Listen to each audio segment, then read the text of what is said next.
Pinagiba na ho ni Yorme ni Manila Mayor Isko Moreno ang isang barangay hall na nakatayo sa bangketa. Ay sa tapat ho ng Cayetano Arellano High School, dyan ho sa may T. Alonzo Street, Barangay 313 Manila. Kahit proyekto ito ni Congressman Joel Chua. Walang sinanto si Yorme nang ipatupad ang no exemption sa batas. Anya kahit DPWH o barangay project pa ito, kung nasa bangketa naman, labag sa batas at dapat itong alisin. 19 million pesos umano ang ginasto sa naturang proyekto pero hindi ito naging hadlang para ho sa alkalde na igiit ang tamang paggamit ng mga public spaces.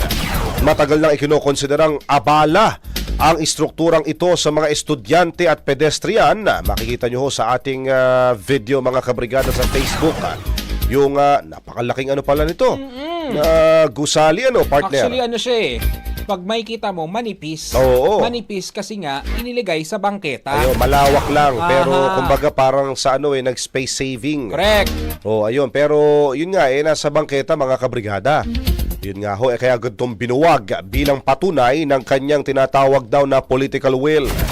Hindi pa ho nagbibigay ng pahayag si Kong Joel Chua hinggil sa ginawang pag-iba ng proyekto niya na barangay hall. Ang bahaging ito ay hatid sa atin ng Fast Relax. Tanggal ang sakit, ora mismo.